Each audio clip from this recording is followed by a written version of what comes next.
So I was engaged to a guy whose mom came over once a week to help him shade the hard-to-reach places. Yes, those hard-to-reach places. Shave the hard-to-reach places. Mom shaved him, groomed him once a week. That can't be true. That cannot be true. I believe it. That cannot be true. I believe it. Can you imagine? No, I can't. That cannot be true. All right, Mom, I'm naked. Come on in. Unbelievable. I mean, there's a guy like that on the show Mama's Boy. Guy just curled up on his back with his legs behind his head, ready to get. You missed the spot, clean. Mom. What are you doing? Oh, come on, man.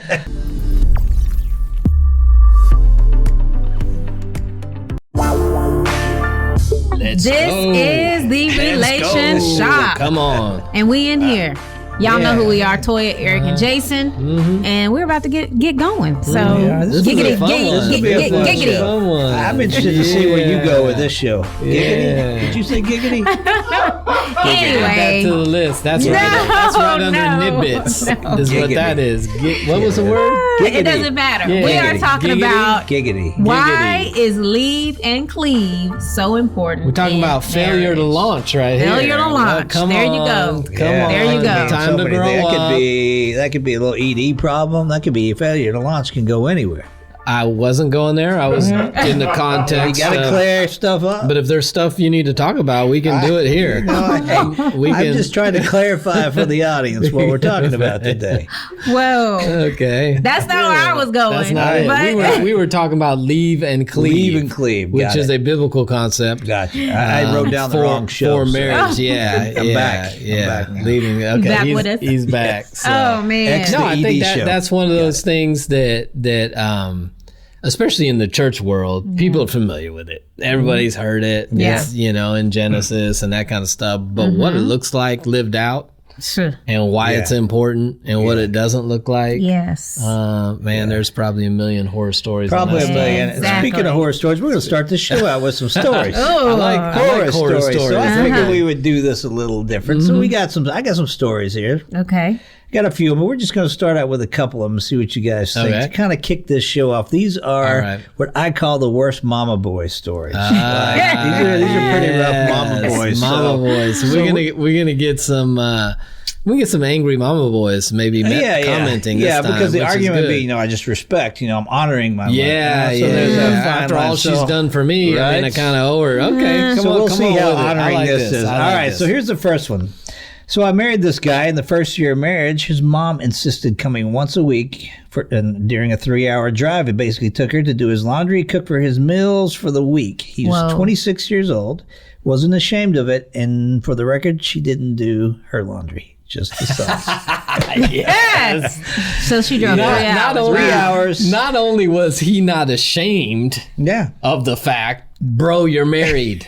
Right. He had no problem with mommy driving to do his laundry. But don't touch his wife. Didn't touch the wife. Now, the wife probably didn't want hers touched because she's like, the way your mama does it and the way my mom does it.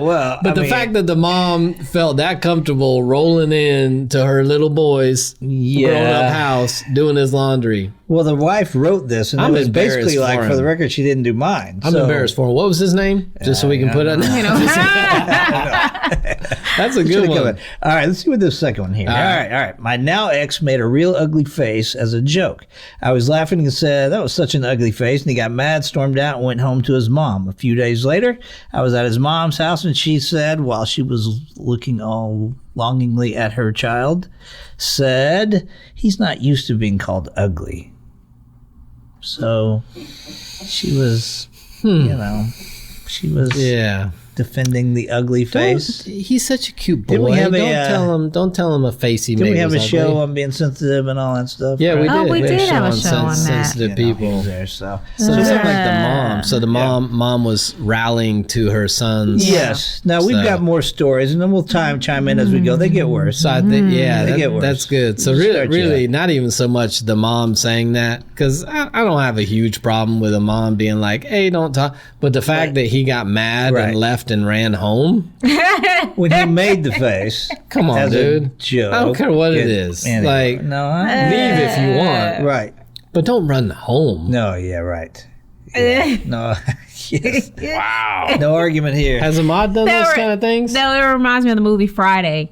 When he's just like, I'm going to tuck mine in the chain, you know, and then he kind of, the bike scene when he runs like, man, he going to go cry in the car. So that's just kind of what it reminds me of. So anyway, go ahead. If you haven't seen the movie, sorry. Leave and Cleave. I have seen the movie. Yeah, you're like, no, I have. Don't get it twisted. Yeah. So Leave and Cleave, what does it look like? Where does it come from? You got a Bible verse for us or anything? You know you do. Pastor, you have the Bible verse. I have Bible verses on here. I got stuff. It's Genesis. Yeah, there you Genesis go. 2, 24 and 25, right? Yeah, they use it on every wedding. It says, for this reason, right? Marriage, man shall leave. You said they use it in every marriage or wedding? Every wedding. How many weddings have you done? I don't remember. Lots. Yeah. Like over 100? No, probably not over 100. No. Have you done any? Yes. How many? Probably 50 some. Probably 50 some. I've done one. I like these kind of use like one. Okay, sorry, get back to it. I was just curious when you brought that up. So I'm like, okay, but go ahead. Yeah. No, I usually use that in a wedding. Yeah. So you've got, this is where it comes from, right? So Genesis, for this reason, marriage, a man will leave. And when it says man, this happens to both men and women, right? You leave mother and father, right? Cleave together and become one flesh, right? And then it goes on to say, and the two were naked and not ashamed, right? And so when people look at this biblically, the 4 parts they say are severance. You got to sever some stuff. We can talk about that. Permanence. There's a joining together. Unity. We become one flesh. And then intimacy. We're naked and not ashamed. So this whole leaving and cleaving composes those kind of things. Sounds like a Hallmark card right there. The severance part is the key. Well, that is the key. That's what we're talking about. Because part of the problem, they may have joins. I'm sure they're intimate. I'm sure they're trying to become one. But when you don't sever that stuff, the cord's still attached. Yeah. And so the severance has a lot of dynamics, right? I think there, and this again is cultural. We've talked in the past because we're making the assumption of kind of a Western culture. When you say severance, I would say there's a physical component. Get out of mama's house. Right. But there's some cultures where it's like, no, we're a family. We all stay together. Depending on where you're at, sometimes families like you get married and you move to the top floor, but mom and dad in the bottom. So I get all that. Yeah. But there's still there's a physical movement, at least with some boundaries. Yeah. Right. Hopefully. And so I think part of leaving and cleaving, you got to talk about physical boundaries. Yeah. Can mom and dad just stop by anytime they want? Right. Do they need to let you know before they stop by? If they're out of town, when family's in town, do they stay with you? Do you like having people in your house? Do you not like it? A lot of that stuff can cause fights. And so what about you guys? If both sides, when parents would come to town, do they stay with you or do they get a hotel? And then fast forward, if you're not there yet, when your kids get married, if you go in to see them, would you want to stay with them in the house or would you rather get a hotel and have some space? I mean, when I got married, my parents lived right there in the house next to. So I was the everybody loves Raymond, right? Country. Okay. He's redneck country. Which there was a story where there was one day that I hear my dad trying to open the door, and I'm like, you can't just walk in the house. You at least got to knock. Boy, why you lock your door? That's I can't get in. What if I need something? Really trying to. I need some salt. I need salt. Let me in the kitchen. Dad, is that you in the kitchen again? Yeah, boy, it's getting salt. Salt. That's country, man. That's what the rednecks do out in the country. We all just go next door to get salt. Yeah. That's and what he was just in like a flannel and boots. Yes. Yeah. Maybe his boxer briefs. You can send all redneck comments to Eric my goodness. That's 2 O's. Yes, right. T-E-N. Yeah, that's good. Well, my parents were here, so they never really needed to stay at our house. But Ahmad's parents would come in from Houston, and they've stayed at our house before. And I mean, that was actually fine. I think if it was staying at the house, if it were the other way around, and we were visiting a kid, if grandkids are involved, I'd have a tendency to want to stay at the house. If they're not, maybe hotel looks pretty good. Yeah. So, I agree with that. Yeah. Yeah. And some of it's just your family culture. Like my parents, I remember when we did like vacation road trips, a lot of those were planned around stopping and seeing friends. Yeah, you're right. So we were always staying with friends and cousins or family. Most of the time it was friends because neither of my parents have big families, right? So it's like, oh yeah, we stayed. You remember when we stayed in California with the so-and-sos and so-and-so? My wife's on the other hand were different. It was like, that's weird. Yeah, we're not trying to do that. We want to stay in a hotel. So some of it's cultural. Yeah, sure. I agree. And see, my dad would be like that, where he'd have friends and family on the way. We're going to stop by and see this person, see that person. And my mom would be like, I don't really know them like that. Like, let's just get our own place. So I saw the mix growing up. So my parents over the years have many times had like people live with them for periods of time. Oh, like wow. it's just normal. Different people stay with them and be like, oh yeah, so and so, she's in between whatever, and so she's been living with us for a few months, and she got dog. Like that's why if I ever know somebody's going to Colorado, like if you need a place to stay, literally call my parents. They got a whole basement area with bedroom, bathroom. Like they wouldn't care. You can stay there for a day, 2 weeks. They my don't parents care. have done that, but just the people only last about 6-7 hours and they're out. Like that's it. My dad's idea to relax is going to work. Let's look. All right, let's go out. So he's got him out. I'll wake you up. I'll see you at 7. Get some coffee, and we're going to work. We're going out here, and they're like, okay, no. So I think when you talk about leaving and cleaving, there is a physical aspect to the severance that needs to happen, and you need to talk about. So if you're not married, that needs to be part of the premarital. Like, what do you expect? I've counseled couples who are fighting because one of them's like, when family comes, they all stay. And the wife was like, no, dude, I'm not coming out of my bedroom, stepping over fifth cousins, people out of me, because they were like, we don't care, we'll sleep on the floor. That's just what they do. So I knew one couple that when the family would come, she'd go get a hotel. Oh, wow. Because she's like, I'm not trying to step over a bunch of people in my own house.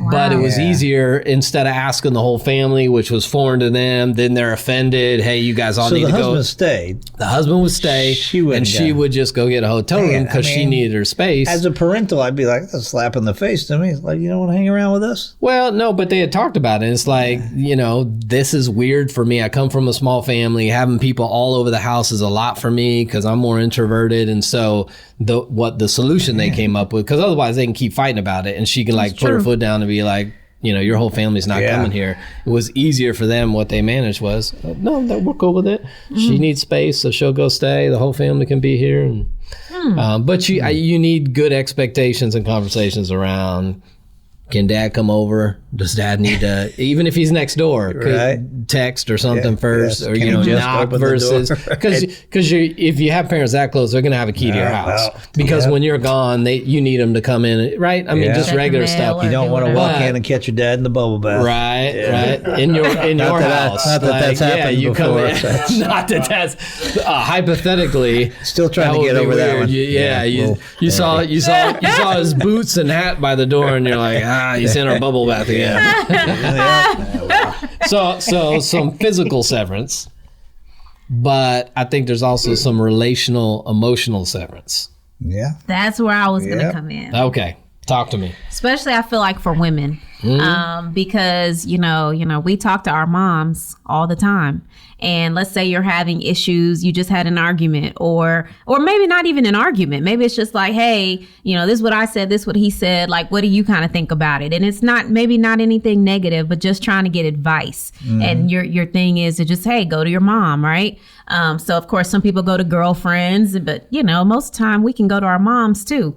And but that's definitely the emotional, where it's like, well, I should have gone to my husband first. I should have asked him, is it okay to talk to my mom about this? And, so that's kind of where it can get difficult because it starts out innocent, but it's a part of that leave that you're not really leaving. And you could do that with dads too, especially daughters and dads, where it's that's like, I've always called my dad for buying a car, doing repairs, that kind of stuff. And now you got a husband who feels like, dude, you like going around me every time. Yeah. Like, what about me? Check with me first. I have to say I I'm got a guilty couple of that of stories. one too. We'll see if this falls into the severance, emotional severance. So we're going to decide if they did well. See if they did well I'm guessing or not. No. Oh, it's probably a safe guess, but we'll we'll see where we got it or where we go with this thing. All right, so this lady was married to a guy who had his mom call to tell her that he wanted a divorce.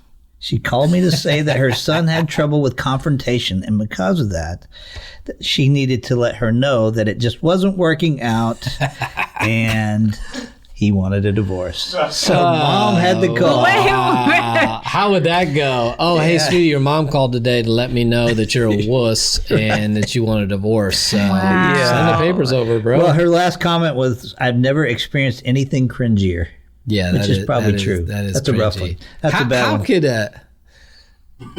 you're a mom, so I'm not a mom, but I'm like, how if my kid, I'd be like, dude, put on your big boy pants. Exactly. Go tell her. Have that conversation. At the very least, text her or email her if you have trouble doing it verbally. Yep. I'm not doing it for you. Yeah, no, not at all. There are more issues in that relationship for sure. So, all right, let's see this one. An ex-husband told me that his mother was a more exciting and interesting woman than I would ever be. That's one of many reasons he's my ex. Wow. Yeah. I like you, but man, my mom is so interesting. Wow. That's just creepy, right? That is. That's where you want to go. Hey, Mike. Yeah. How old were you when you stopped sleeping in your parents' bed? Yeah. That I was 4th grade because I was finally having a sleepover. Man. It was weird when my 2 buddies climbed in, so we had to sleep in the other room. So here, I'm curious. Counselor. Yeah. I'm counselor. We're sitting across from you. Mm-hmm. My wife says, this is what my husband just did. Okay. He says his mom is more interesting. How do you counsel that? How do you work through that? Because that's something that she's going to have a hard time getting through. I would be like, what was your goal in telling your wife that your mom is more interesting? Well, I can't. And then I would want to know what ways she was more interesting. And then I would want to know... some other stuff. There's other stuff there. Yeah. So that one didn't cut the cut the emotional ties. That's probably not like, man, my mom, she's so funny. Yeah. You should be more like my mom. You should be like my mom. What in the world? That is a little... That's weird. That's pretty creepy. That's pretty creepy. That's I think sometimes they call that enmeshed when your relationships are unhealthy. Very unhealthy. Triangulation where it's like, man, I don't know about that. Deeper issues. So anyway, before he interrupted you with his mama boy stories, you were going emotional severance. What's the deal? So I talked about emotional where, I might go to mom or dad, because I like that example too, because I used to call my dad, say, hey, the car's not sounding right. Hey, something like this. What should I do? Knowing good and well, my dad was nobody's mechanic. Nobody. Oh, so he wasn't even good at it and you called him. What in the world are you doing? That makes zero sense. I was thinking to myself, like, that makes sense if Ahmad's not great at it, your dad would be. I don't know, honey, put some water in the gas tank. Right? Let me be transparent. Did you turn transparent. So it's one of those things where I'm just like, let me just call him and involve him with the car because it's a man thing. And, it makes him feel good. Did he ever give you answers? It makes him feel good. Why do you need to make your dad feel good still? I know. You didn't leave. I know, right? But it's one of those things where it's just like, it makes him feel good to like, hey. Or another example, we needed our tree trimmed. Okay. And I called my dad. And of course, now that's he good we at yard needed work? To do that. Well, he had the stuff to do it. So we needed him to do that because we didn't have to pay anybody to come and do it, right? So that's different. She's justifying. That's different. Yeah. But it was like that would make him feel good. To let you know, don't be like Toya. Because then he'd be like, okay, I'm gonna come out on such and such day, trim your tree. He came out, made him feel good. Saturday morning at 7:30 to some chainsaw in his backyard. Ahmad was happy because it's getting done for free. So it was all that one was okay. Here's a question. Did you have a conversation with Ahmad prior to calling dad? Yes. Okay. That time I did with the tree. Yeah, no but problem. even if with you the did, tree, like if we did. Me, and I woke up, what's your dad doing here? And all you had to say was, it's free. I'm going back to sleep. I'm not doing it, and it's free. He's trimming the trees. Cool. Yeah. Just talk to me first, just so I feel like I'm a part of the deal here. So, but the point is, definitely talk to your spouse first before you go and talk to anybody about y'all's issues. Because what's going to happen is he'll find out later, like, why did you go to this person? Why are they all, but it's one thing when you and your spouse talk about things first and then it's agreed, like, who is our community, right? Who are we going to talk to? Who's going to hold us accountable? And you all have that understanding. But to just go to your parents all the time, that's just going to mess things up. Yeah. So, So you got to leave. You have to leave. Emotionally, physically, relationally, right? Because emotional intimacy is built in lots of little conversations over time. If you still, going back to my favorite word, outsourcing. If you are outsourcing some of your emotional connection with mommy, and she's the one that you talk to about work and how your boss is mean to you. Well, you're not going to build your own emotional connection with your spouse if you're outsourcing. They're missing out on that opportunity. So. And that goes for, I mean, in my first marriage, there was a problem where my ex at the time outsourced with friends. I mean, she's constantly on chat, right? Because your dad was always like, so I had to the doors. Your dad at the door again. Yeah, you go chat. I got to run another bubble bath for Dad. And, it was a vicious cycle we had going on. Yeah, that was frustrating. She's like, "Oh, thanks for running the bubble bath." Hey, whoa, that's for Dad. He's coming over at 7. Touch Daddy's bubbles. I got the right temperature. There's some stuff going on over there. Yeah, we should probably do a show on that one. Yeah. Let's do a show while he's there. In the bath. Yeah. Oh my goodness. It got awkward. Okay. So severance, we got to leave, right? Yes, you need to and leave. Then you got to cleave. There's got to be some connection, joining together. And I think this is where, a lot of couples even now. So I'm seeing this more and more now than I used to see it, which is couples in second marriages, couples marrying later, late 20s, early 30s, as opposed to early middle 20s, where they're trying to figure out do I combine finances? Do I not? And all that kind of stuff. So I think part of the cleaving is how do we join the different areas of our lives? And the more areas that are not unified, the more chance there is for conflict. Yeah. And so it's like, well, I don't, I got my money, they got their money. I'm like, okay, but the more you keep things separate, the better you got to be at communication to make sure there's no hidden areas and some of that kind of stuff. So I think part of the cleaving is not just, hey, we're in the same house together, but how are we joining finances? How are we joining friend groups? How are we creating new friend groups that are, this is us as a couple, as opposed to, I'm trying to make you hang out with my buddies and that kind of stuff. So it's family, it's friends, it's hey, they're all F's, finances, and making all that stuff join together. I think that's the leave, cleave, be joined to their wife part. So yeah, that's not bad stuff. No, I got a couple of stories that are even better. Oh, really? Got a couple stories. Were you going somewhere?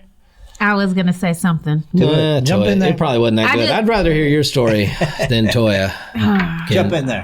What do you I'm going to say one more thing about the leaving. Sometimes, even, you talk to your spouse, of course, like I mentioned, but sometimes you may have to actually talk to your parents. You may need to just let them know, hey, look, this is where we are. I'm trying to get to a point where I'm leaving the relationship that we had as a single person, and I'm cleaving more to my spouse. Some of us, let's be honest, some of our parents will actually say, you need to talk to your husband or you need to talk to your wife. But a lot of the times they won't, because you're their kid, right? So they want to help you.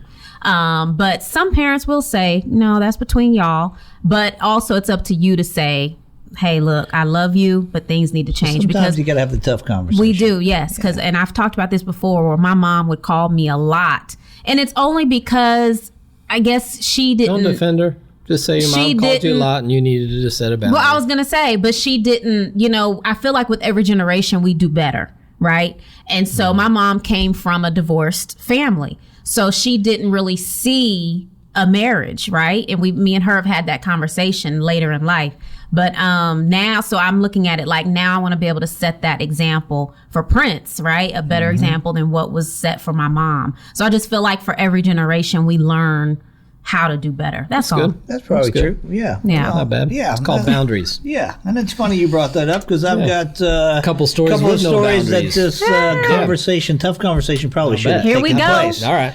Really tough conversation should have taken place, because once this lady, she spent a whole day doing laundry, like 8 loads of laundry for her husband, to be nice so he could go out with the boys and have some fun. It's a lot of laundry a lot of laundry. The next day she came home after working all day, and while she was at work, her husband she had noticed that things were folded different, and her husband had called Mom to come in and refold everything that she just did. Refold.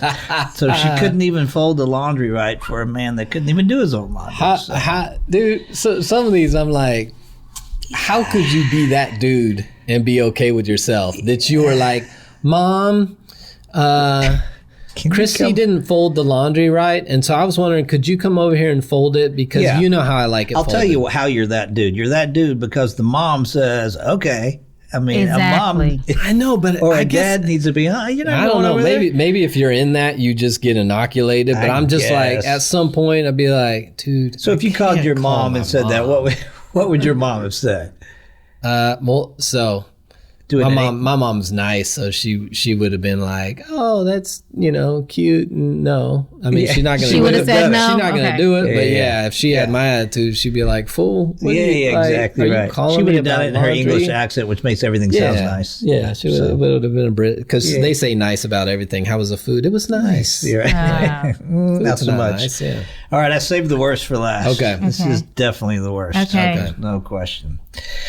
So I was engaged to a guy whose mom came over once a week to help him shade the hard-to-reach places. Yes, those hard-to-reach places. Shave the hard-to-reach places. Mom shaved him, groomed him once a week. Once a week. That can't be true. That cannot be true. I believe it. That cannot be true. I believe it. Can you imagine? No, I can't. That cannot be true. All right, Mom, I'm naked. Come on in. Unbelievable. I mean, there's a guy like that on the show Mama's Boy. Guy just curled up on his back with his legs behind his head, ready to get. You missed the spot, Mom. What are you doing? Oh, come on, man. This is unbelievable.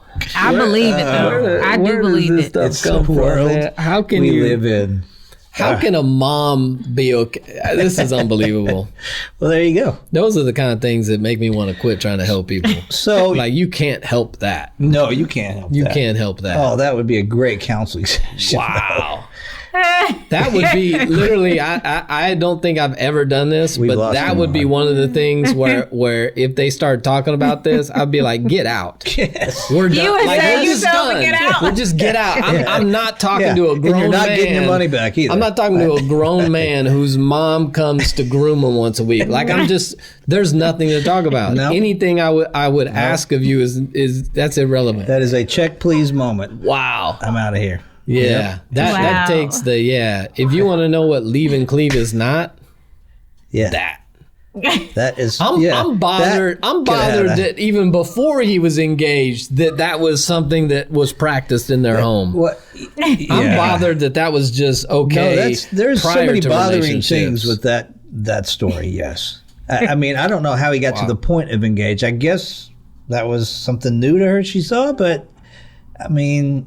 Yeah, I mean, you probably known that because if she's not living with him, she's not going to know that mom swings. And good on him that at least that's not something he regularly talks about. I guess. Like, what are you doing Sunday? Oh, I'd love to come over, but mom's coming to groom me. There you go. Mom's coming. Like, she a hairdresser?